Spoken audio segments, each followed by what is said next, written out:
Hello and welcome to the Simuldub Saints, your guide to seasonal anime dubs. I'm your host, LaserKid, and with me as always is my trusty co-host. Hello, I am Archangel, lover of cat girls. And we have a surprise special guest today. Hi, this is Kuro. I am occasional host and editorial writer of the Toonami Faithful podcast, and it's great to be here to talk about some anime that I actually like outside of Toonami, so yay! I mean, that's why I started this, and I figured I'm probably not the only one on Toonami Faithful that likes to talk about other anime, so here we are. Yeah. But you all just heard our theme song, Wherever I Go, from friend of the podcast, Ampren. Link in the description. Please check out his awesome music.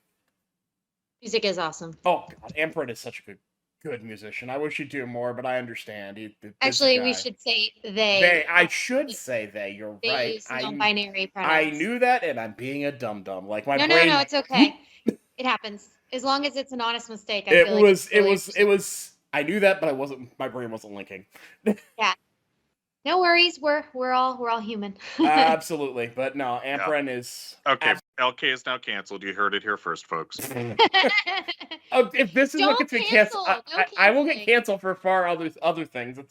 It's a miracle I haven't been canceled yet. All someone has to do is go back like 15 years in my Twitter. Hey, right. It could be worse. You could be fired by Don Oldmeyer, and that be the only thing you remember for. Oh! Yeah. Well, I was never authorized, so there. Oh my God. For those of you who aren't old enough, that is a Norm Macdonald reference, which is funny because... Yep, I have no idea what you're talking about, so I'm just smiling. It's an O.J. Simpson joke. Okay. I remember that. I remember that being like the only thing on when I was... I'm not sure how old, but not that old. Well, here, let me get myself some more canceled. Because if we're gonna talk about O.J. Simpson, no, these jokes are completely acceptable because mainstream internet is doing all of the jokes. So absolutely. And my favorite O.J. Simpson joke has thus far been, and I want to go find this so I actually say it correctly and not paraphrase it. O.J. Simpson's family announced that he died today at the age of 76 from cancer. Cancer has denied all allegations and has vowed to never rest until it finds the real killer. You're welcome. I believe it. Imagine blaming cancer. I know, gosh. It didn't fit. The glove don't fit. The glove does not fit. Cancer cannot fit in that glove. It just doesn't work. Yeah. The glove don't fit. You must acquit. That's true. All right, now we can move on. Not obligatory. I'm all good with it. We make all kinds of dumb jokes around here. You're fine. You've been with us on party night. Yes, that's true. So, Ark is going to have to bow out when we get into the depths of this discussion because someone has not seen Blue Exorcist yet. I did actually watch episode 1 of season 1 earlier today. Okay. I managed to fit that in among I'm going to ask you some questions later. I did not know you did that. That's awesome. That'll help us transition. News. Breaking news. He started. Yeah, I don't have all that much to say, but I do have something to say now. Well, all right. But the plan for you, though, is the Simuldubs. They have actually started coming out. So we're not going to go into too much detail because we'll probably do that for some of these later. But there's a whole bunch that I know me and Ark have watched. I don't know how much of these Kuro you've seen, but you're welcome to chime in as you are interested in. I just started Re-Slime, but like from the beginning. Oh, so I figure by the time I'm done, I'll be able to catch up to the new season. Well, the good news is the only episode out for the Re-Slime Simuldub is literally a recap for the end of season 2. Okay. Spoiler I have until Saturday to finish, and I'm only halfway through season 1, so you can do I'll it. Manage, but yeah, I'll manage. It's just But something that we have actually watched is God's Games We Play. Ark and I have seen the first 2 episodes, and I like it. Surprising. It's interesting, yeah. Surprisingly good. I didn't know what to expect out of this one, but this is the one that I didn't know how to feel about, and it's pretty good. I am thus far entertained, yes. Similarly, Kaiju number 8. I'm also impressed by the second most Japanese anime we've ever seen outside of Reincarnated as a Vending Machine.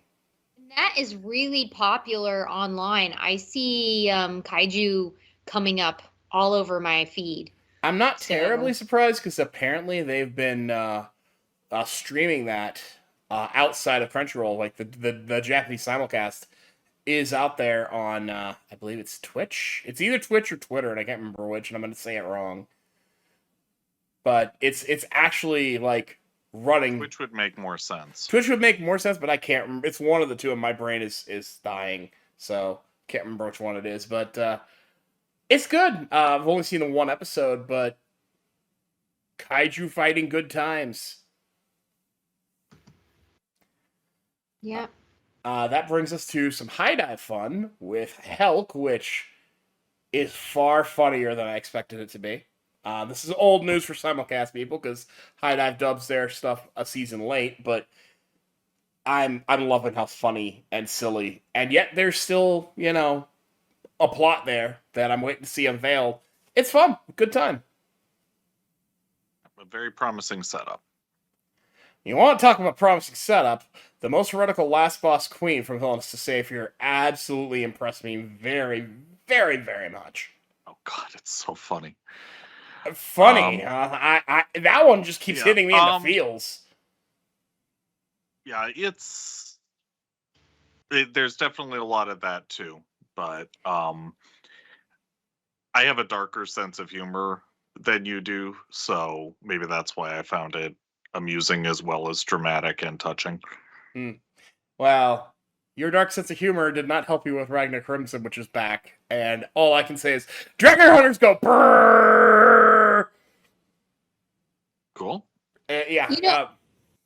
I noticed when I just looked up some of these series, and I noticed a lot of voice actors that I hadn't really heard of necessarily. Like, and I actually think that's pretty cool. If they're new talent, that's really great opportunity.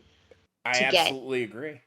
Yeah, and we love that. We love new talent. We love variety in voice acting. I still cringe when I hear little children, like women, doing the baby voice for kids. I still think that's really cringy, and I think you should just pay a kid. But it is still cool to hear variety of talent. It depends on how it's done. You usually get a more reliable performance out of the adult woman, and it also, some of them can do it a lot better than others. It's true. That's true. It's also a matter of taste. I would fire back Avatar Aang. Yep. He's voiced by a child, and he was a superstar. Oh yeah, I mean, but it's a lot harder to find a kid who can actually act. Yeah. Yeah, and I've seen, if we want to go the Full Metal Alchemist route, I've seen Alphonse Elric done by a kid and by a woman, depending on which show you're watching. I'd say they're both really good, just in different ways. There was a dub of one of the older isekai, like OG isekai before it got really cringe, where they redubbed it. And one of them is Bandai Namco. I wish I could. Are you thinking of Escaflowne? Yes, Escaflowne. I still have not seen that redub. I have the old Bandai DVDs. The old one, though, has a kid doing the voice of the psychopath brother. I remember that crazy character. Yeah. Yeah. It's clearly a young male doing that voice. It's not a female imitating a male. Which is fun because that character has been magically changed from a girl to a boy, but yeah. Or maybe, well, yeah. So I have not seen the redub either because I enjoyed the original so much, but I do remember watching one episode and being kind of thrown by it. It felt a little weird to me, I guess. That was me when I tried to watch the Gundam Seed redub. I can't. I'm too used to the Ocean cast. In any case, I still think like organizations like Crunchyroll are pretty cheap when it comes to hiring actors. I would not be surprised if they just don't want to put the effort into it. Yeah. But it does make for better quality if you have a child voicing a child. Yeah, another thing to consider is I imagine that the same rules for screen apply to child actors for voice in terms of how long they can work and stuff like that. As it should be. It's completely appropriate. But Crunchyroll is indeed notoriously cheap, so that actually makes... And they can't be exploitative, so... Oh, gosh, what do we do now? God, don't get me started on Crunchyroll being cheap and just bad in a lot I of won't. ways. But I'll let you get back to your No, Dragon no. I Ball. mean, it's a good commentary and ties into something I'm going to mention later because we have some interesting new people in Blue Exorcist too when we get into the topic. Yeah. But continuing down the line, Mashal, still a great time, still a lot of fun. I don't know for sure because I haven't actually looked at the voice cast, but I feel like I'm hearing some new voices in there at least. Yeah, Mashal, it's okay. Yeah, And that's on brand. That's me parodying the main character. Yeah. But yeah, it's fun. And as I'm the only one that's actually watched the simuldubbed episode of Reslime Season 3, like I said, it's just a Season 2 recap, but you've got Veldora narrating it, and that is always fun. So, it's good stuff. And that leads us to probably one me and Ark are going to talk about the most, because I don't think we're going to dedicate an episode to this one. Do you? Unless something really dramatic happens to change its trajectory, I don't see the need with everything else going on. You both know me. I don't use this term very often. This is the most mid-anime I think I've ever seen in my life, and that would be Remonster. Yeah, which is not to say there's anything bad about No, it. it's not. Just nothing that makes it stand out. It's like, exactly. If somebody said, make me the most generic isekai, but make it good. Well, I would say that's. I would say that's. I'm going to stop you right there. That's what would be Tsukimichi, because Tsukimichi is so generic as heck isekai, but it excels at it. Okay. That's Tsukimichi. My problem with Remonster is it's generic, and it doesn't excel. It doesn't fail, but it doesn't excel either. Yeah, I was gonna say that the whole, eating people to get stronger thing was different, but I've started watching Reslime. So yeah, in particular, Remonster feels like, and I'm gonna quote our friend Otaku here. Remonster's like, "Hey, Reslime, can I copy your homework?" Yeah, go ahead. Just make it a little bit different so they can't tell. Sounds about right. And it also, even in these, we've had like 2 episodes. It seems to be leaning hard into the harem thing. Well, I mean he's literally acquired an ability called libido. Sadly, a semi-common thing in isekai. I wish they'd re-separate those two genres because I like both genres, actually. I'm a Tenchi Muyo guy. I like harem when it's done well. That's rare, but it happens. Yeah, well, I think Heretical Last Boss Queen has got that going on a bit as well, if I'm projecting out correctly. I don't see a harem there. Sort of, but there seem to be, because it's based on, nominally an Otome game in universe, and so of course there's a lot of pretty boys around, which I do like to see. Don't see harem there. I don't even. I kind of get where you're getting at, like or villainous, where everybody loves Katarina, but even that's not really a harem.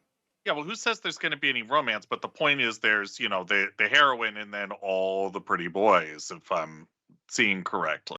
I just don't know why these shows can't have an ounce of originality. They're so formulaic with these isekai, like they're reincarnated in either A, they are super powerful, or B, they're super humbled, and either way they have to make their way through this world, with all their memories intact, bullshit, and of course fantasy rules apply, and it's like, just give me something new. We should make up do something different. Step like the series of choices you go through to make your isekai show. Yeah. God. Yeah, 100%. I mean, and I agree with you and yet as I said, my own personal introduction, I am a mark for isekais. So I like isekai. I like isekai a lot. I really like Reincarnated as a Slime. I really like ReZero. I love Bookworm. I really like Mushoku Tensei. A lot of the genre, though, is formulaic and boring, and this one in particular is the perfect soapbox to stand on that, because literally there's not much else for us to say about Remonster other than guy eats things, gets stronger, has ladies that like him.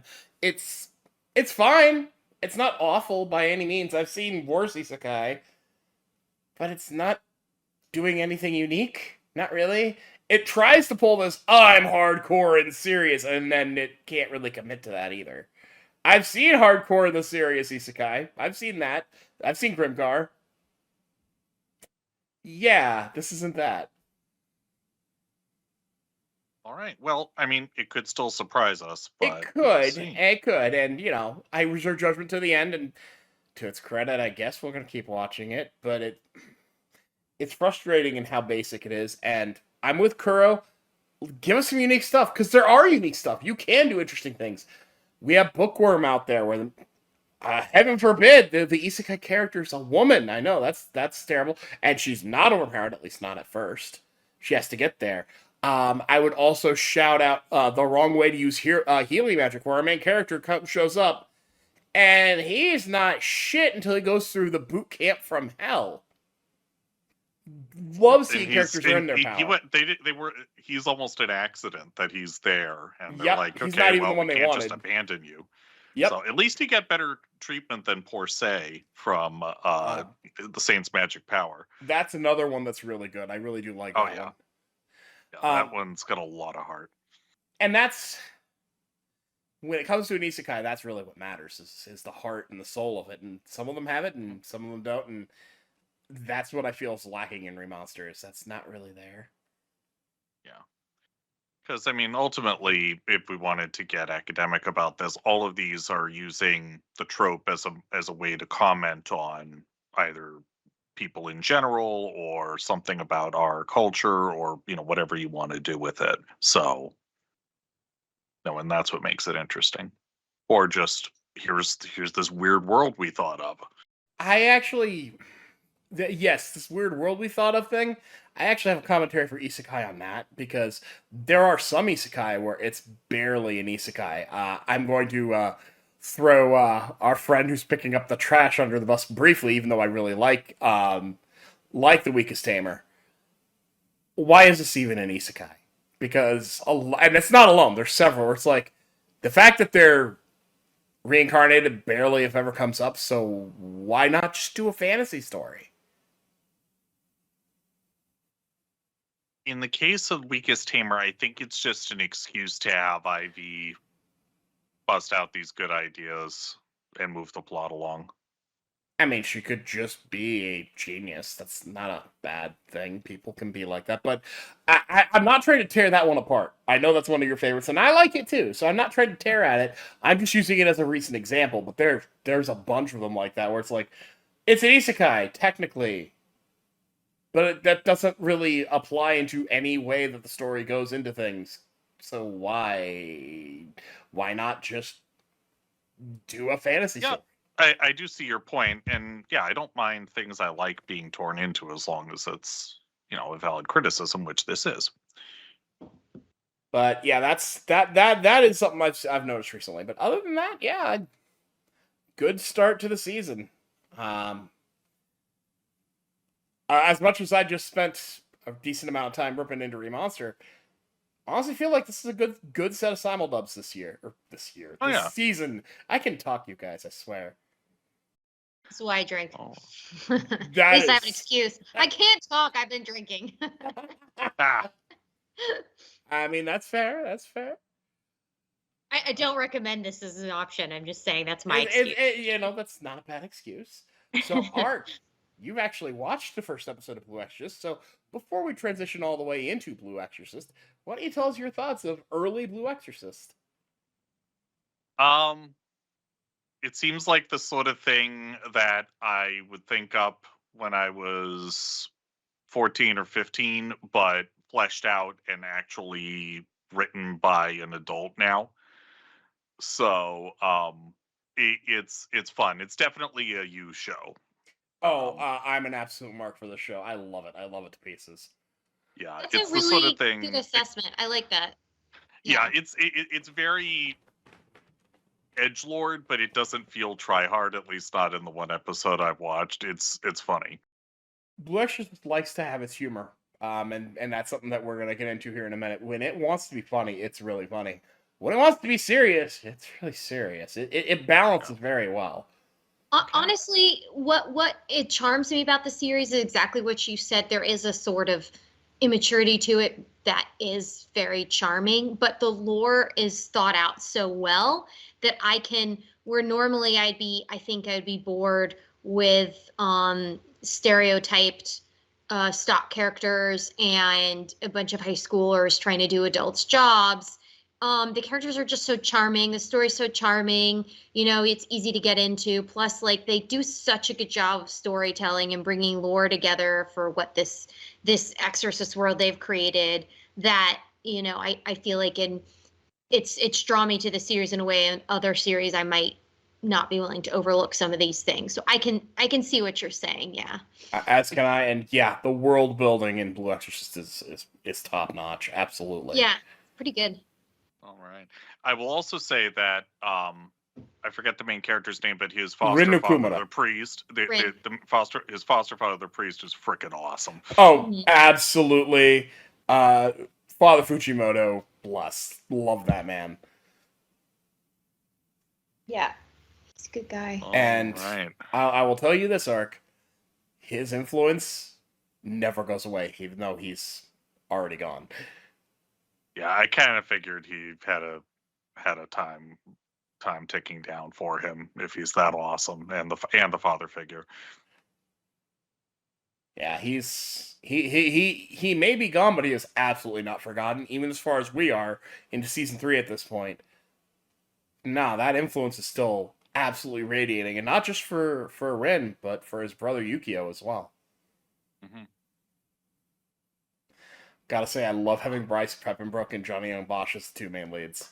Yeah, that's some good talent. And Bryce, even though his voice is so unmistakable, he does have a lot of range because he does add different levels of quirk to his characters that we were able to recognize. Oh, that's Rin. Oh, that's Meliodas. Oh, that's Aaron. Like, we know who he is. Does he sound like he's about ready to murder someone? Oh, that's Aaron Yeager. Yeah, exactly. Like, we get that from, and this character Rin, he's like, you fully get that he is a teenage boy and his attention span sucks and he's always hungry, but he's very determined and he cares about the things he cares about. He really puts that energy out there, and Rin is definitely written that way too. Like, he's not overly lewd, which is nice. We have another character for that. We have Shima for that. Yeah. Yu-Gi-Oh! I get it. Like, so if you haven't seen the last season, the Kyoto Saga, you really have to watch that to make any of this make sense, because it rides directly off of the Impure King defeat. Mm-hmm. And it's funny. I'd forgotten. It'd been so long since they aired. Like, it's been a couple years between those seasons. I didn't think we were going to get more. Getting this was a surprise shock to me. It is. It's a nice surprise. I didn't think absolutely a nice surprise. I gave up and started reading the manga after waiting a while after Kyoto, and this is a good arc. This is always an option, folks. You can always read the manga. You can always pay $3 a month for the Shonen Jump app. We are not sponsored, but we should be. Yeah. I think you have to watch Kyoto Saga for the story to really make sense, because a lot of where the characters' behavior, specifically Shima's behavior, is probably a bit more easy to understand, and then some of the decisions Yukio is making in the first couple episodes are definitely contingent upon things that happened in the previous season. And Yukio, like, I appreciate what his character is meant to represent. I don't like Yukio specifically, like, not like for the series. I just don't like him. I find him imperious and arrogant, and I get why he's written that way, and he's absolutely doing the job right. But, like, this whole, like, I'm a mini man bullshit, I'm just not buying it. Like, he's a little big for his britches. I'll get into Yukio here in a minute. But I think we should probably let Ark bow out before we spoil him. I think the water. Yeah, I think the water's getting up to the point where I can't breathe here. So, sorry, we don't. Don't want to spoil anything for you. Yeah, no worries. Before I leave, we have actually managed to get sponsors. Well, a sponsor at least. So I'm going to do the ad read, and then I'm going to bow out. So, this episode of Simuldub Saints is proudly brought to you by the School of the Wolf, which has been providing quality and affordable monster slaying, exorcism, and investigative services since 1987. Remember, when trouble knocks, don't call a hero, call a professional. Toss a coin to your Witcher today. All right, Ark, before you disappear, I know the answer already, but where can the people find you? If you really need me for some reason, contact LK. I don't do anti-social media. All right. I love you all. I love that answer of Laters. yours. Take care, man. Hi, Ark. All right, now we can do the spoilers. He's gone. Yeah. Yeah, Yukio. I don't know how far you've seen, if you've kept going with sub or if you're just waiting for the dub. I'm only up to episode 6. I'm only watching the dub for consistency and That's also what to I'm manage doing my too. time. Not to say that I have anything against subs or that I have no no. intention to in the future watch them. It's just that's where I'm at right now. I mean, you're on the But- Simuldub Saints podcast. I dub is our focus. Yes. That doesn't mean I don't watch subs. I do sometimes. I'm Yeah. more focused on dubs, but So Um, Yukio in the previous arc, again, like I'm assuming if they're listening here, if you're listening to familiar. the season 3 discussion and you haven't seen season 2, stop listening now. And yes, go watch season that. Seriously. Some major spoilers are coming right now. They're dropping right this second. Anyway, during the battle with the Impure King, Yukio has this. He has this power emerge from his right eye, left eye, one of his eyes. One of his eyes, I couldn't tell you off the top of my bursts head. into the I think blue it's his flame. left. Yes, and for anyone who's watched even season 1, so Kyoto Saga kind of takes place canonically in the middle of season 1. Well, the because second half of season 1 is all filled. nobody wants to talk about it, but just forget the second half of season 1 ever happened. It's not a thing. I mean, Forget- I even deliberately told Ark, hey, once you get to once you get to the trial, once that happens, you just once they've resolved that pretty trial, much up to where they're camping, it really picks up right from there. And anyway, absolutely. and they did such a good job of highlighting the character dynamic and then having Rin, get back in with his friends. So right now we picked up right where that is. And it's actually pretty funny when they go into this test in this haunted mansion like thing that Mephisto puts them in. Hey, here's a haunted painting. Deal with it. Yeah. Kono Konekomaru. Yeah, sorry. I'm No, there is myself. a reason I have Konekomaru, these things all up there ready, because otherwise I wouldn't know either. who's brilliantly voiced by Mona Marshall, by the way. Absolutely. Konekomaru, he takes charge because they're in this situation where Rin, of course, he's a little brainless. He just goes for it with a sword, and he ends up like in this kind of weird dimension or whatever. But Konokomaru takes his glasses off and is able to quickly cast some kind of protective spell over the group, and then really just breaks down and yells at everybody like, y'all are not doing this right at all. Here's your strengths. You're fucking up your strengths.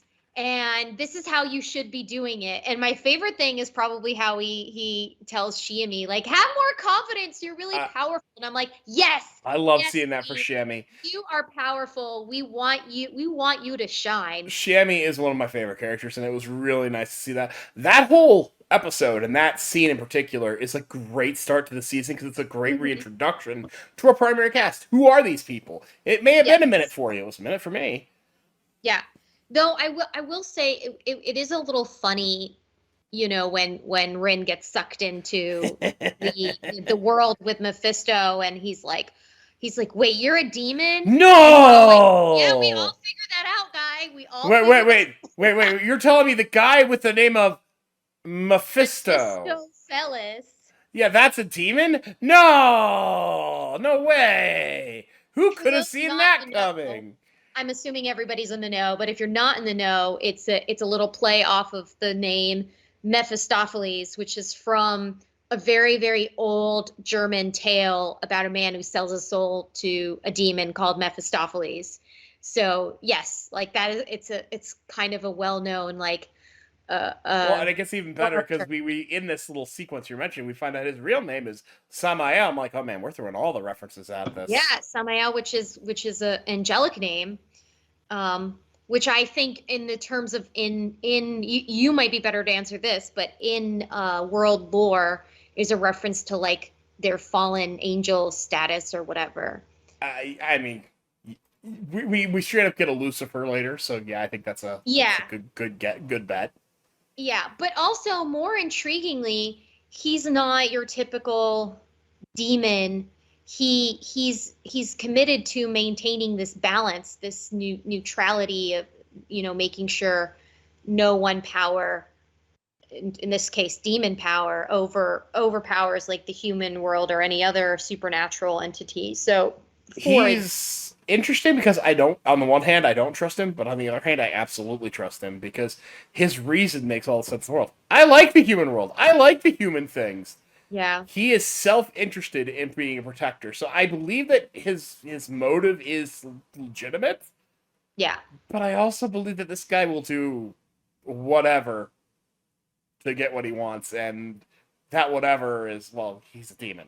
You get a sense of that there's more going on outside, like that you're going to learn more as he revealed. This is just what you're seeing, but you definitely get a sense of there's a bigger picture of a more complex world, outside of this. And that has actually one of the big draws for me. I love world building. I talk about this on TFP all the time. I love when storytellers create like a complex mythology and legendarium within their own anime or light novel or what have you. I love when that's done because that takes a level of thought. It absolutely does. And what I really like about Blue Exorcist when it does that, but it uses terms that are, if you're more biblically aware, you're like, oh, there they are. Yeah. But they do different things with it. Like, jumping heads quite a bit. We get a seraphim showing up, but they're not the seraphim you'd expect. But they use the name. It's neat. Yeah.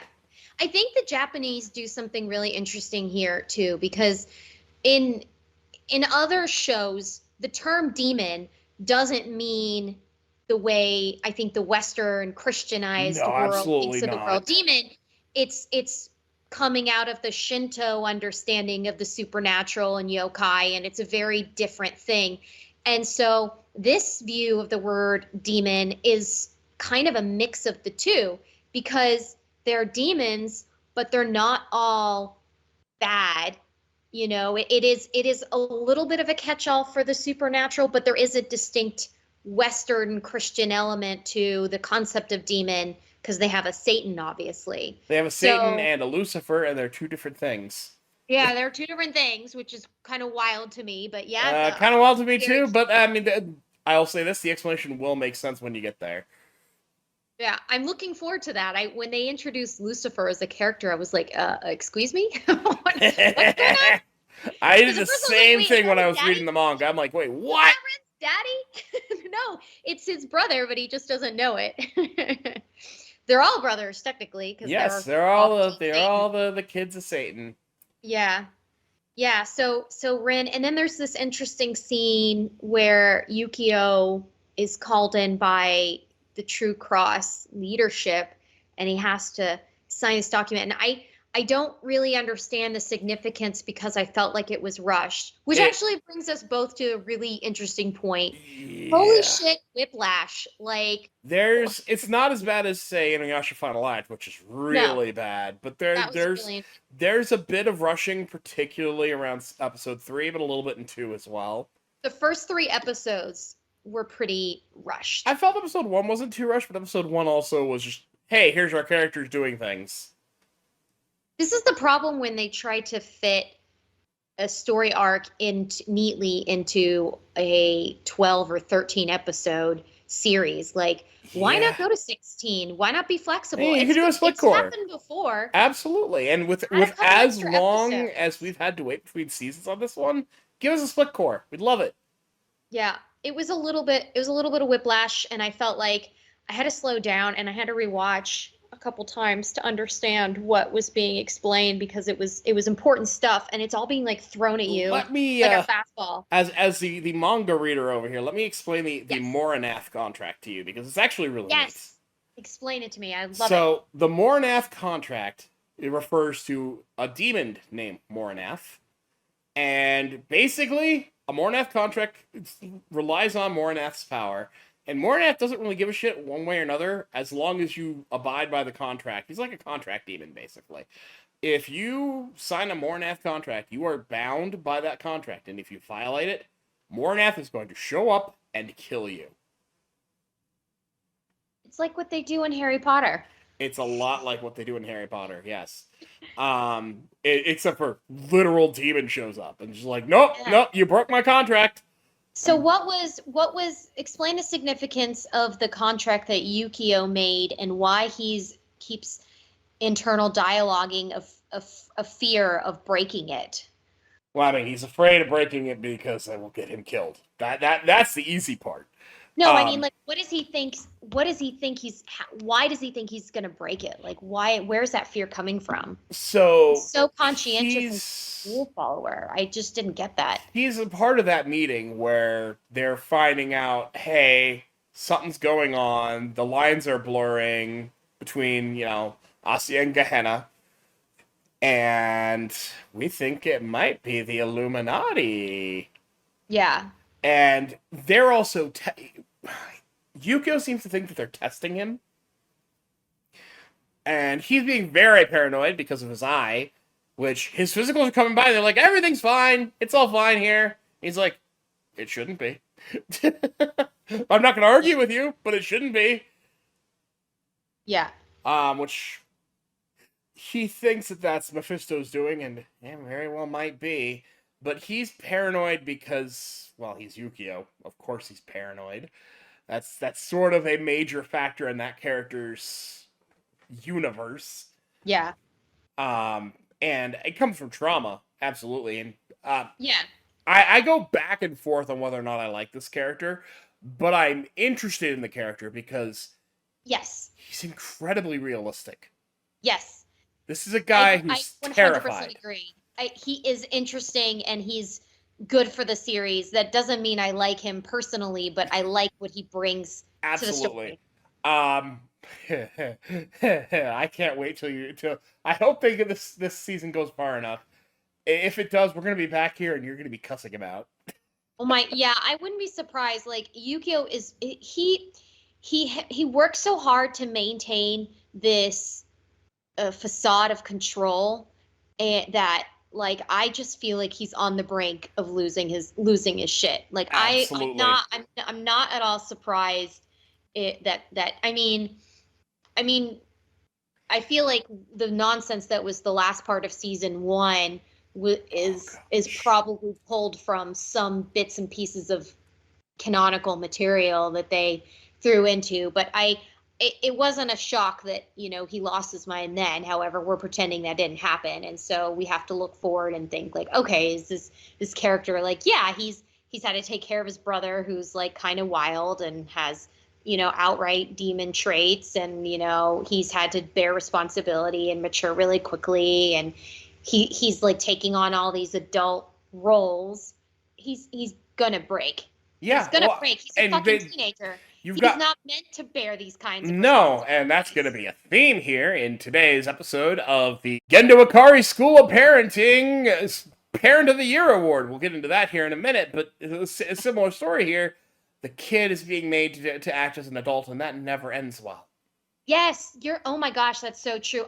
The parentification, yeah, and you make a good point because there's a couple instances of this, and familiar relationships. And before we, explore some of the other interesting familiar relationships, I just want to touch on the festival episode because it's so cute and so fun. It's exactly where it needs to be. Also, this is my favorite episode so far. Yeah, I know you get like a lot of Shiami. Oh. First of all, this is the first episode we see Kuro, which is a fucking travesty, by the way. What the hell? What the actual hell? Where is my cat? Your cat is there. Cat's going on the adventure. This cat is a very important character. He has badass powers, first of all, and provides adorable content and also just really great comedic relief. And we have to wait, and then the first time we see him, he's sleeping on the table. Like, come on.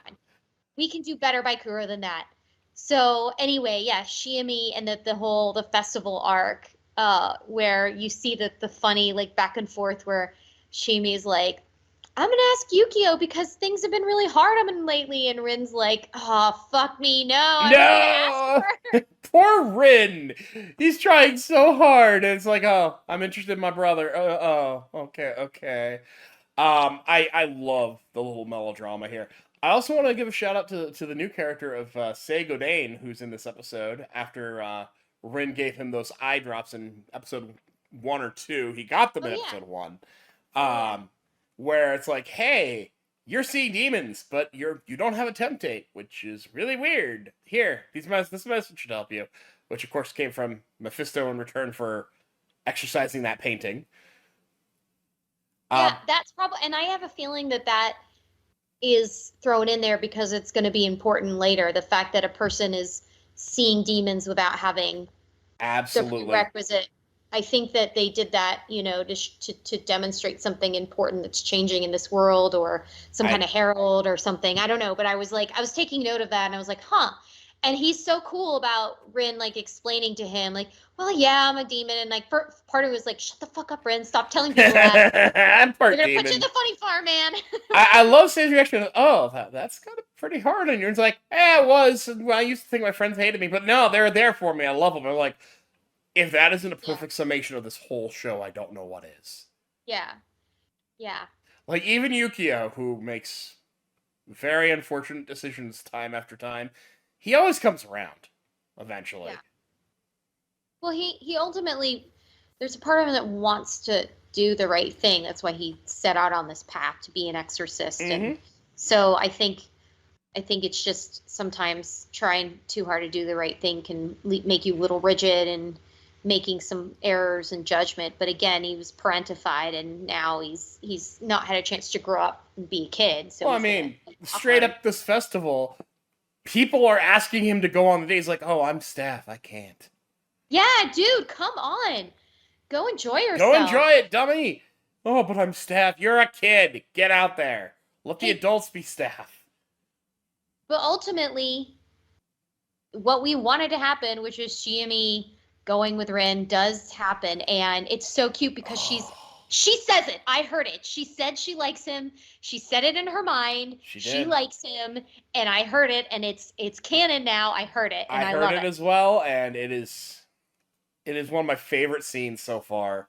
So cute. Especially, I really do like how they do bring Yukio back into that, but it's more of a, hey, let's cheer him up together, and I love that.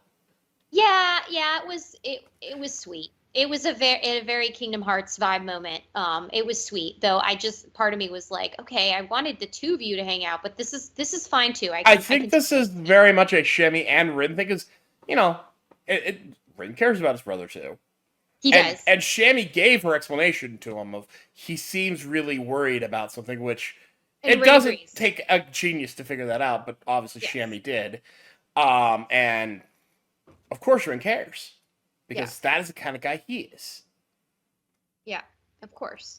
Which is why we love him so very much. So we're at this festival now, and we have Izumo, who she was initially not going to go, and then she changes her mind because Rin had asked her for help at his booth. And I also love how half this episode she was like, I need to get somebody to go with me. Somebody date me. And nobody wants to date Shima because he's creepy. Yeah. But it's funny. I mean, lots of hilarity. It was funny. And then, so she's making her way, and then very unexpectedly, Nemu comes out and says they have they know that there's some kind of plot with Illuminati and get word, and they're like trying to track everyone down and realize that Izumo's missing. Izumo's missing and everything. New character of Lewin Light going, yeah, it's Illuminati, but by the way, this is one of my favorite characters in the entire show. And he's brand new for this season, and yay, Sean Chiplock! Yeah. Gotta love that's that. Right. Lightning, yeah, Lightning, and then the Paladin. Arthur Auguste Angel, the only character more insufferable than Yukio. David Vincent, yeah. Yep. No, Lightning's like a character. Like I like him, but like I don't trust him. But I kind of dig his vibes. He's kind of a badass. He's like ruthless. He's ruthless. What I love about him though is he's ruthless, and yet I can't argue with what he's fighting for. Yeah. Like I he's don't ruthless. really trust him. He's a little shady to me. I mean, I'm just it's so Yeah, early I know. on. You don't know him as well as I do, so I have to watch my own tongue. But I will say he's one of my favorite characters. Yeah. He's very interesting, and I didn't necessarily get shady from him. I get Shima vibes from him, although I guess that's shady now. Yeah. That's definitely shady now. But I very much got the for Lewin the Lewin Lightning. I got a slacker vibe from him early on when I was reading the manga.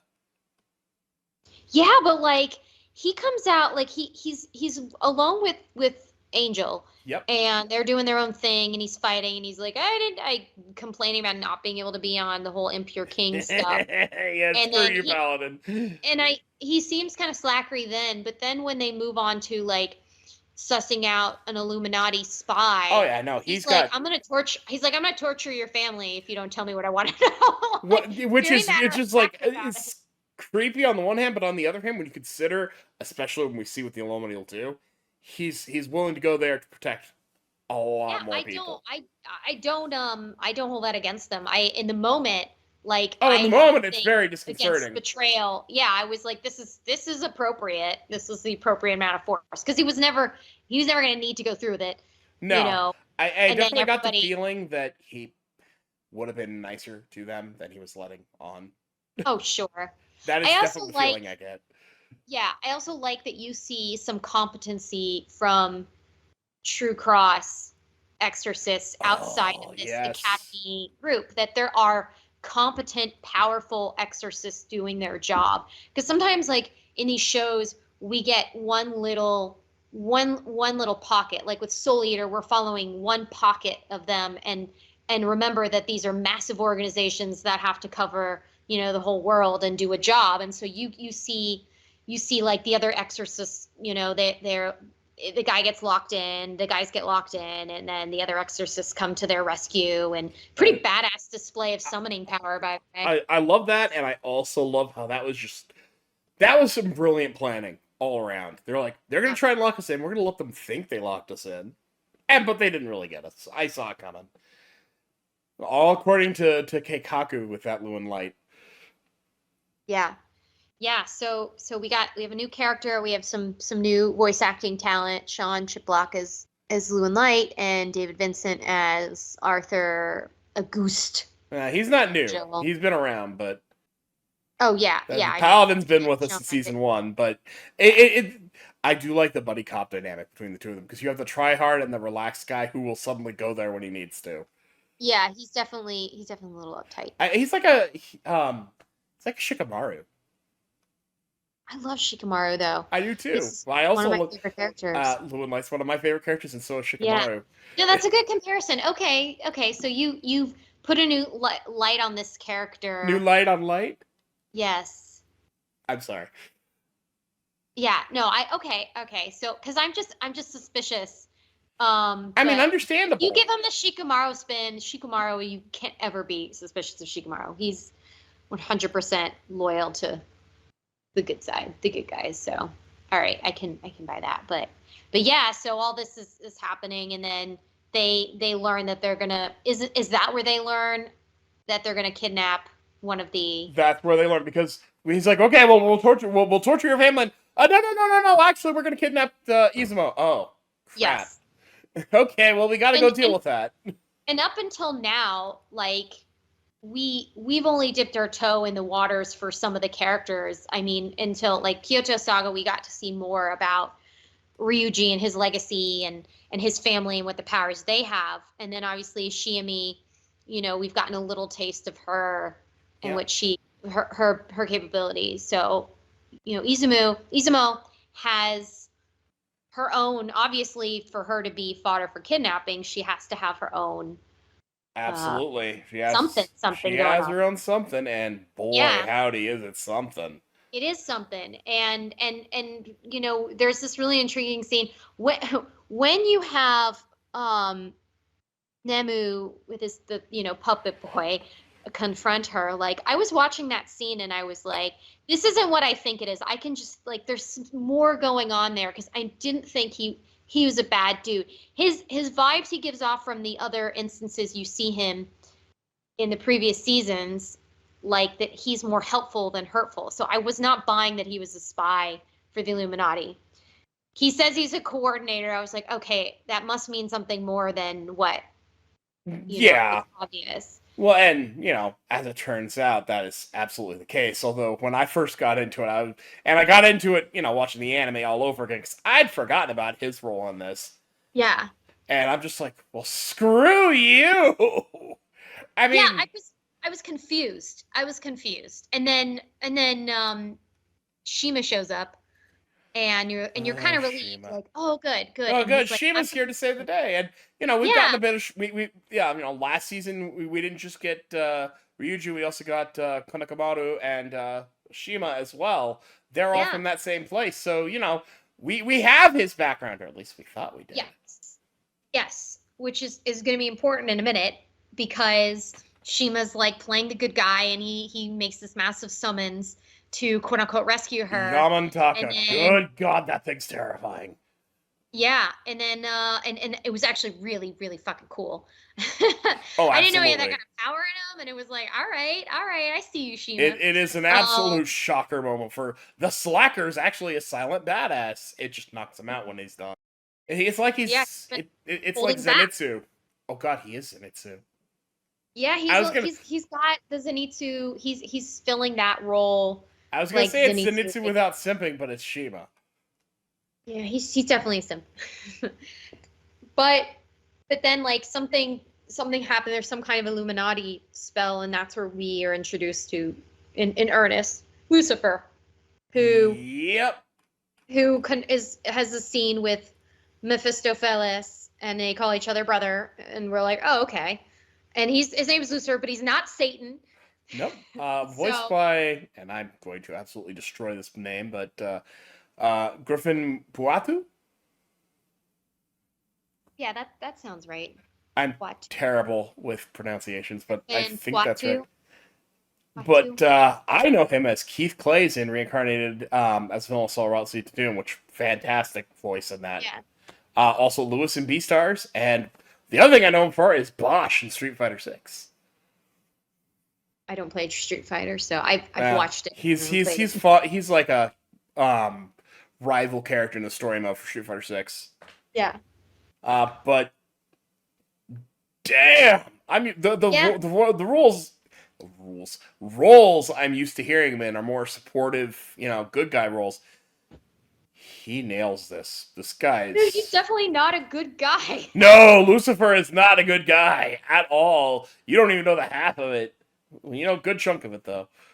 And I gotta say, like, I'm amused by this usage of the Illuminati in a lot of fiction, to create this secret, sinister organization, because it's a word that people can tangentially recognize as a quote unquote secret society with religious overtones. So you can kind of apply it to any conspiratorial thing, because thank you, Dan Brown, who's ruined that for everybody. I like how they lampshade that too, because all of the characters I've heard of the Illuminati. I just thought that was made up. Yeah, they're really not that sinister in real life, I promise. But they, you definitely get the impression right away that this is not a group that is in earnest doing good works. And we get more of a taste of that over the next 2-3 episodes, because then suddenly that's like, Shima's like, well, that's my cue, and he knocks out Izumo, and then another more Illuminati show up, and it's very clear he's the traitor. So he's been the traitor all along. And I have said this in the past, I hate when there's a traitor. Like, I don't like the anime trope that, like, we're gonna rehab the traitor. No, fuck that guy. That there's no coming back from this shit. There's no coming back from it. I'm not sympathetic because his reasons for being a traitor are such bullshit. They're I hate it. I got annoyed with really everybody. Hard on me. Yeah. God. No, all I can say about that is keep watching this space. It actually works very interesting. There is more you don't know. That much I will say. I feel like with Shima, like first of all, he's serving up Izumo to an organization that is clearly abused. Oh, absolutely. Children and women, and he knows this. He does. And that's really beyond, like, okay, like, that's so gross to me. And second, like, it's because he's trying to get back at his family and do his own thing. Like, because they were like, if you remember from Kyoto Saga, he's got this he's kind of made fun of. He's got a big family too. Yeah, he's got a big family, and they tease him a lot, and they've sort of made him a little bit of a joke and a scapegoat. And so, he's decided this is how he's going to get back at him. But oh my gosh, look at my own notes. I wrote twice in the same sentence. Rin is pissed at this whole kidnapping thing, which, yeah. Yeah. Sorry, I just was noticing that. I'm like, I need to comment on me being an idiot, but also, yeah, Rin's mad. Yeah. Yeah, I found that it was just so. It's very raw. It's very raw. Yeah, and I'm just completely lacking in sympathy. I mean, it's funny because Rin's like, he's gonna kick his ass, and Ryuji's like, for a while he's broody because that's what he does. He broods. He does. He's a broody dude.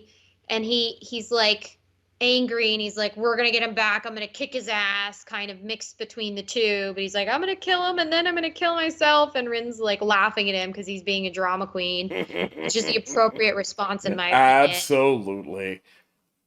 But also, very rightfully pointing out, they grew up together, and this isn't just a betrayal of their organization. This is a betrayal of their friends. Betrayal. Yeah. But he does have a cutting comment about that really hurts. He's like, I thought we were cut from the same cloth. Because, as it turns out, Izumo's also working with the Illuminati. Yeah. Ouch. But I think it's very clearly different for her. She's forced into the situation. She absolutely is forced in the situation, yes. Through not just blackmail, but torture. Yeah, no, she's there because she doesn't want her sister to be tortured. Yeah, so she's isolated herself very efficiently. She has only one friend. She pushes a lot of people off throughout the past two episodes. We get that with the evil spirit in the girls' locker room or bathroom rather. Yeah. It's to give you example of like, okay, so Shimi's trying to have this relationship with the other girl in the group and to form a bond with her, and Izumo's just not having it. Absolutely not having it. Although they do share a laugh at all the boys dressing in drag, which was one of my favorite scenes. Oh no, that was hilarious. That was adorable. Yeah, I have to go back and see that again. That was so funny. But you get it. She's saying she can only rely on herself. She can't trust anybody, and then we learn why, because she grew up in this, like, I would say borderline child neglect. Oh, yes. Household. And now we get to explain the episode title of the Gendo Ikari School of Parenting, because, oh god, we actually get this backstory that she's lived with, because we managed to pull out one of her summons, Mike, and they're basically like explanations now. Yeah. And thank you, Nemu. Nemu is the one who's responsible for that. He goes and buys this crazy expensive doll that represents one of the fox spirits, and then uses his summoning ability to get the fox to inhabit the doll so that the fox can explain what's going on with Izumo and why she was kidnapped. And he goes in, we get what it looks like it's the first part of the story of her life. Yeah. it explains a lot about her personality. A lot. Yeah, it's very sympathetic. She's a lot better reasons for.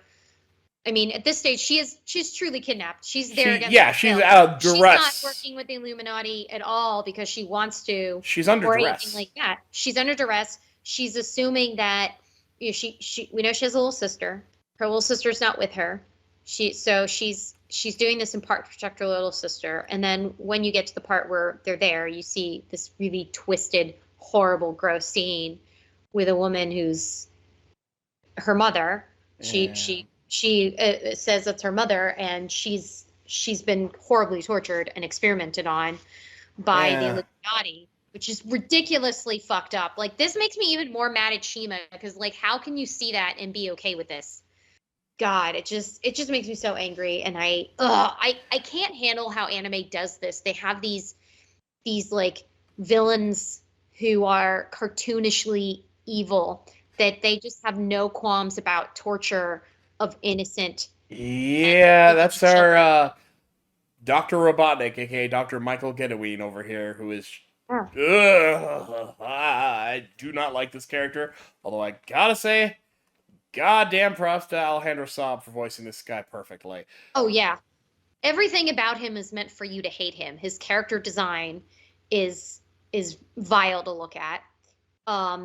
He has a vile personality. He gets joy out of causing pain, and he's like experimenting.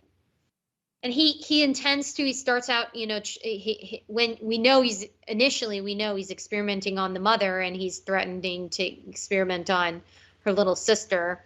And then he says, before we get deep into her background, he's like, we don't need your consent. We're going to do it to you anyway. Because she's like, I'm not powerful enough to give you what you want. Oh, I've gotten it, so I don't need. He's like, it's not going to matter. We're going to do it anyway. And then that's the part that's like vomit inducing.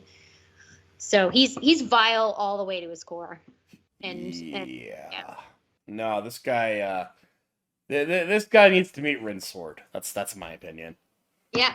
I actually don't hate Lucifer as much as I hate this dude. I hate Lucifer for employing this dude, but yeah, he should be beheaded like now, like tomorrow.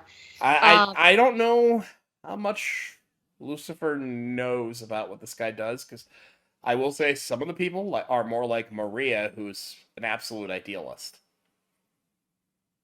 I would believe that he is not entirely aware. Since I was recently replaying Bravely Default, and it has one of the biggest overarching twists in the story, which I won't give away. But up until the point where like your character are fighting the bad guys because they keep finding bad guys who are doing bad things, right? And so they're all like really twisted, doing really twisted evil things. But then after you defeat them all, you learn that their leadership actually had a legit cause that they were fighting towards, and they were trying to do something good initially. And so, I was thinking about that, but I would have no problem believing that Lucifer in this case is somewhat ignorant that he's got a psychopath in his employ. I can't honestly remember how much he knows. I will say this about Lucifer. There is both good intention, but also some neglect there, because, I mean, the dude wants to merge the two realms into one, which does not sound like a good idea. Yeah. But his reason for it, he wants a world of harmony between humans and demons. I get that. I just think that's not necessarily the only way to do that, but, extremists. Yeah. Well, now we get to hear about the shitty way that Izumo was raised. Parents of the year here. Yeah. Her mother's a priestess, and she had her and her sister out of wedlock because she was having a love affair with a priest from another temple, and she was obsessed with him, and she was so emotionally immature that like she's trying to treat her daughter as a friend, a parent. Talking about She's wants her daughter to parent for her. She like cries to her own daughter like a child cries to a parent. She's basically tried to switch roles on them, and it's disgusting, honestly. She parentifies her daughter to care for the younger daughter. Neither of these children have met their father. No, she cares clearly more about her father. But it turns out she's also, I mean, she's quite flaky, but she's a pretty powerful priestess too. Absolutely. But Well, and their that's the father, problem. Soji, wants nothing to do with the kids. Yeah, he's a right bastard. Absolutely. He's, Father he of the straight up year, tells her everybody. that. Yeah. He's like, I just want to keep doing this. And that would have been the point, strong women everywhere, where you say, fuck that. I'm done with this. You're paying child support. As he would deserve. Yes, and take that guy to court. But it breaks her, and the combination of her being a very powerful priestess, she has to do, this is the part where I love the lore. She has to do this ritual to appease the nine-tailed fox in order to maintain this peaceful neutrality, with this part of the spirit world. So a part of this ritual, her dance, she is temporarily partially possessed by the nine tails. Partially possessed by the nine tails, but it appeases the nine tails, and then everything's all peaceful. He goes back into the killing stone.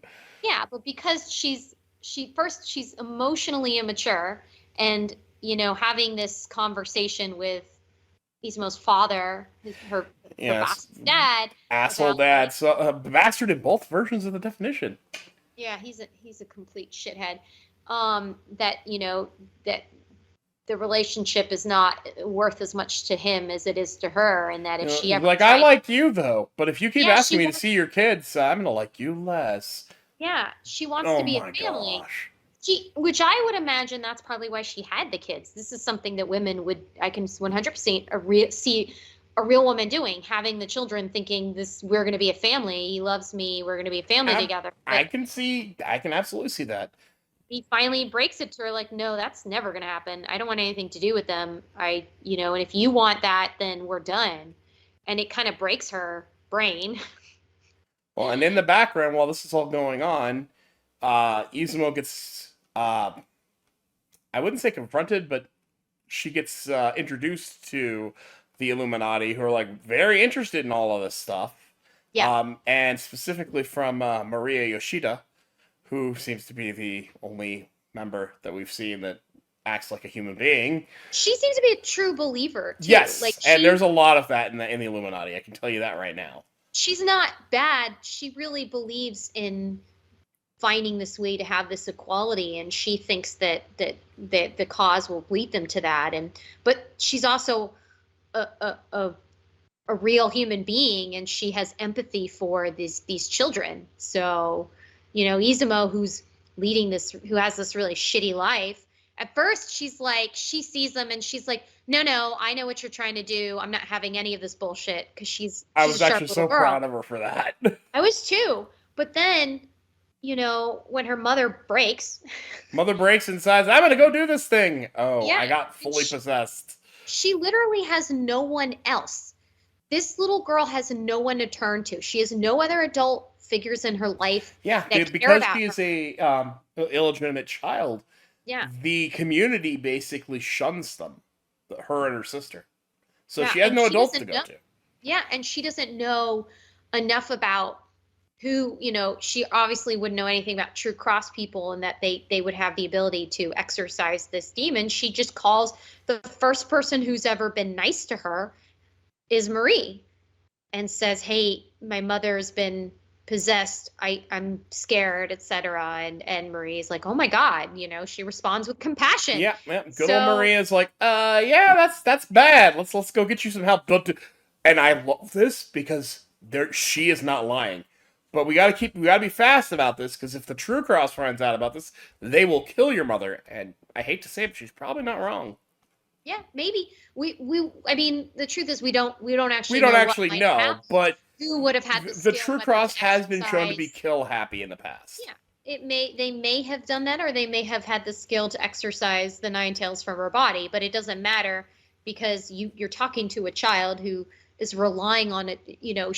She's doing her best to raise her little sister and try to grow up, because she's been parentified, but she's been put in a situation that's way beyond her. And so she finds an adult. She's like, this is the closest thing to trustworthy I have encountered so far. So can you help me? And the woman's assured her she can. Maria said she can help her. So she says, yeah, please help my mother. And then they go and the worst thing from the viewer's perspective is they capture Tamamo, because that shit's sinister. You don't trust them. You know that you already know from what happens before that and later in time what they're gonna do. But for Izumo, like, you're like, okay, well, now she's safe, and you get this happy little sequence of the three of them kind of being a little family unit, and the first time probably ever in those little girls' lives that they've had a female authority figure care for them in that capacity. Yeah. With compassion and motherly affection. So I get, like, I don't know, we're only up to episode 6, so I can't say. We know that Shima has said that Izumo is somewhat a plant or a mole or something, but I would also say that from what we've learned thus far, all of this has been completely out of her control, and she's just trying to survive. No, she's trying to survive, and literally she's been told, well, if you don't do it, we'll go find your sister. So whatever she is doing for them, it's because she's trying to protect her sister. Yeah. Who Marie decides to give up for adoption secretly to put her in a safe home, to get her away from the Illuminati, because she becomes disillusioned with the experiments, the cruel, inhuman experiments that Dr. What's-His-Fuck is doing on Tamamo. Yeah, Dr. What's-His... I like that name better than his actual name, Dr. Gedouin, but yeah, Dr. What's-His-Fuck's about right. Yeah. It's... I mean, again, we're in a little bit of cartoon villain realm. However, it sets up for a really good pathos for Izumo as a character. Like, we're giving her a really good character arc from this. Well, and because this is clearly pre-planned, because she has been behaving distant, not trusting anyone, super from the beginning. So this is always kind of in there. Yeah, now and it makes sense. Why. She's never been in a position to know what trust is like, and the first time she had someone do something selflessly for her, Shiami, she was really like at first you're kind of like, why is she being so weird about this? Why does she think she has to even the score? Because for normal people, like, you do nice things for people because you care. And Shimi's like as pure as Driven Smo and should be protected at all costs, of course. Absolutely. But for Izumo, like, this is completely foreign, which you'll find a lot from children in abused households. Like, they have to learn how normal people behave, you know? And she's trying to figure that out. So that hit really hard, and it added a level of sinister. I mean, I don't particularly like the torture element at all. I really wish there was a way to tell the story without it. But that's where we're at. I'm not a fan of it, and I would agree with you, but I also would say I don't know that this would work as well without it in this very specific case. I mean, without knowing how this ends, I couldn't say. We can talk about this in 6 weeks. Absolutely. We'll say, like, here's how I would have done it differently. But I do like the fact that when the boys were going off on the mission, they're like, can you hold down the fort? He's like, no, I'm coming with you. And I'm like, that. Damn straight Absolutely you're coming with them. He's a powerful little demon. He should be going with them. I mean, come on. He was in the mix of it in the Kyoto arc, right? Absolutely. Kuro's awesome. We need to give Kuro more credit. But yeah, so I think, did I miss anything? Is there anything else? No, I think we actually hit all the major plot points pretty definitively. I think the only thing I can really think of that we didn't really get into is Lucifer's whole thing was he wants to merge the realms, and he actually does say, hey, Mephisto, join me? Mephisto's like, nah. He goes down to, oh, good to see you. Looks like you're doing well. Happy to see that you're doing well. I'm not joining you. I mean, without knowing fully what that means, it's just more mega villain talk. Like they have these grand schemes. They have these little white creatures are calling seraphim that end up being bombs that blow up everything. So the True Cross Academy does in fact have its hands full trying to rebuild and Yes. heal up, and so that makes sense why our characters are the ones doing this rescue on their own, because I kind of feel like they're way in over their head. This is completely inappropriate. An adult should be going with them. an adult absolutely should be going with them, and under ideal circumstances I think they would. I think this is because of the extreme circumstances. It's the excuse as to why it is the way it is. Yeah, they that person would be Shura, but they put her out of commission by having her be wounded. And she actually does rise and be like, "Hey, let me go. I'm gonna go help." Ow. Yeah. I love that because that explains that. Yeah. They conveniently wrote it so the kids could be the only one to rescue their friend. And I'm sorry, we all saw the Sasuke retrieval arc. This doesn't feel like it's going to end well, but here we are anyway. Well, all I can tell you is keep watching this space. Nothing is quite what it seems. Yeah. Keep watching. It's going to get more interesting. I don't know what to say without spoiling, but this arc is a banger. I was very happy to see it getting an anime, and although it's a little fast in spots, all the points where it really needs to hit, it's hit exactly where it needs to be. Oh, one other note on the casting.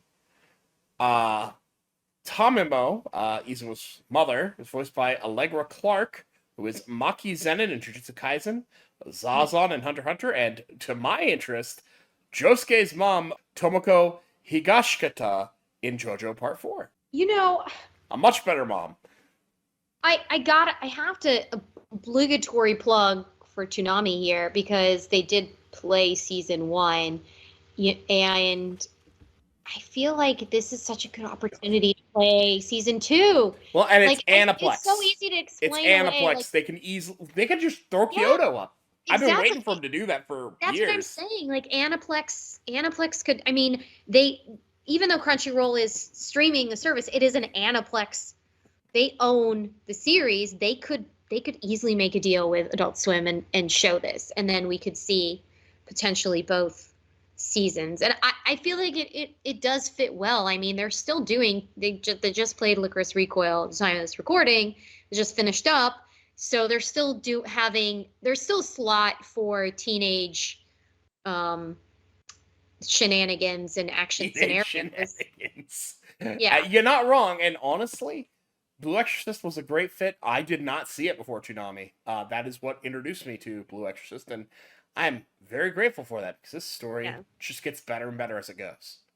Yeah, it is so lore rich, and it does a good job of I think Ark made a good point where it's like something you can think of as a young person, but way more fleshed out and thought out.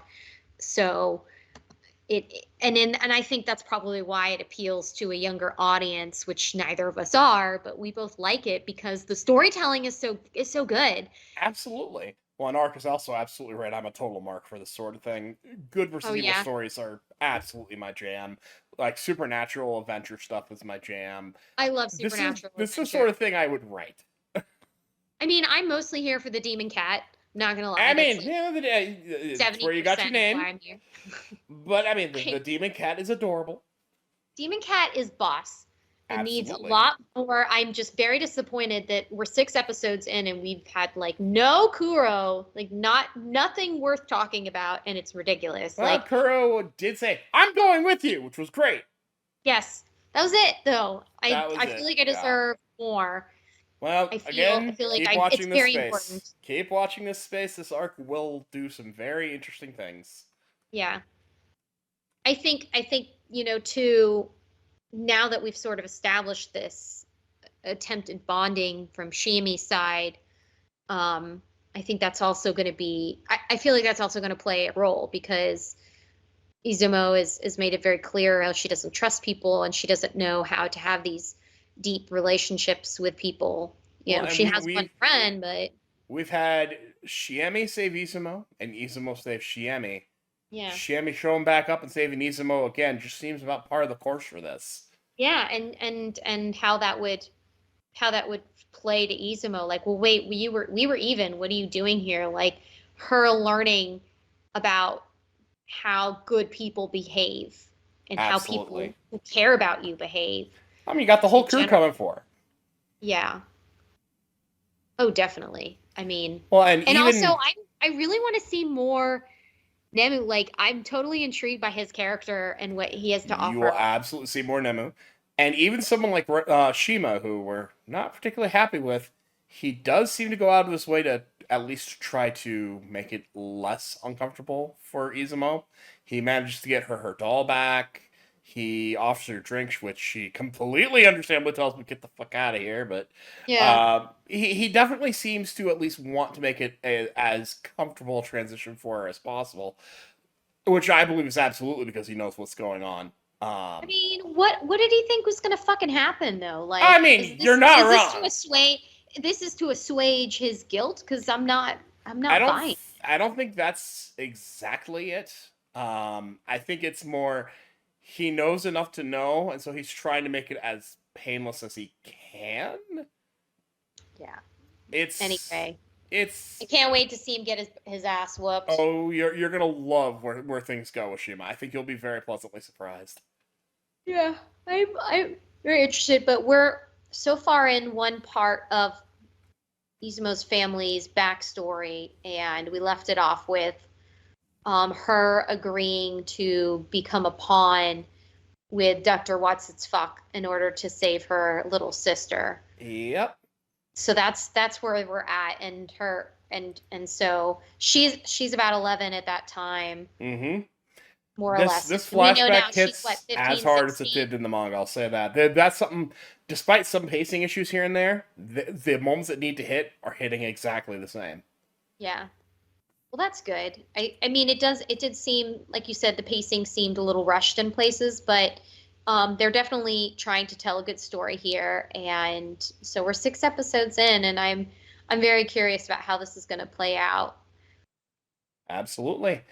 So if you We're haven't been just getting watching, a wreck utter chaos on the Illuminati, though, like oh, intentionally or not. He cannot help himself. He's gonna cause chaos. I mean, Rim was ready to go throw hands with Lucifer until even after Mephisto said no. He still tried anyway, just didn't quite go the way he wanted. But yeah, no, it's gonna get very, very interesting very quickly. Yeah. Well, so I think, unless you have anything else, I don't have anything else to add. I think that just about does it. Yeah. So that Definitely leads keep us. watching, guys. Oh, Definitely absolutely. keep watching. Definitely keep. I'm gonna keep watching this one for sure. It's absolutely as good as it's always been, in my opinion, even with some pacing issues. Like, to me, it's not bad enough for me to call it horrible, but it's the one downside to an otherwise amazing season so far. Yeah. I have a feeling that this is like production studios trying to absolutely dictate terms for material that they don't fully understand. So they don't have a grasp of how, like, the viewing experience is affected by it. Absolutely agree. Well, with that all said, Kuro, where can people find you? You can find me on Twitter at Happy Kuro Kitty. I also am on the Toonami Faithful podcast, and I occasionally write for them. So if you want to hear more about me talking about Toonami stuff, pretty much only Toonami stuff, you can find me there. And if you're interested in, if you're watching Blue Exorcist and you want to tell me what you think, please feel free to tweet at me. I generally will respond positively to people reaching out on Twitter. Not direct message though, just Twitter.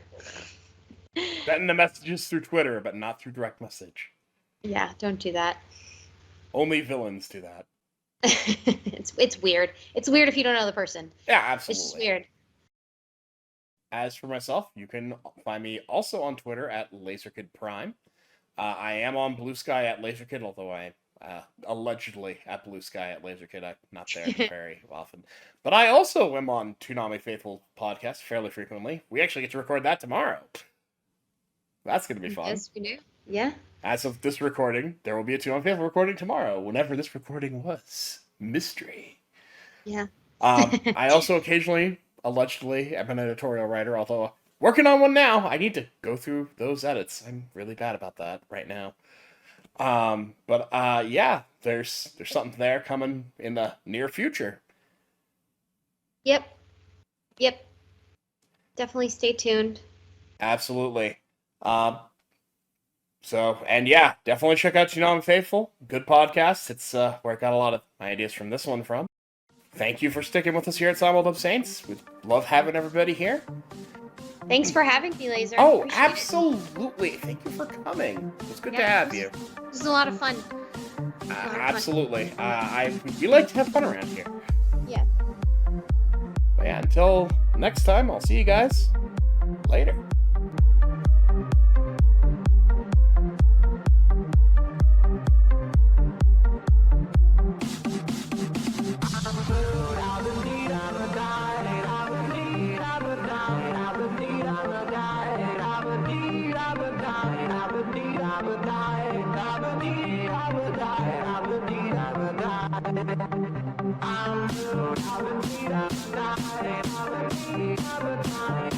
I'm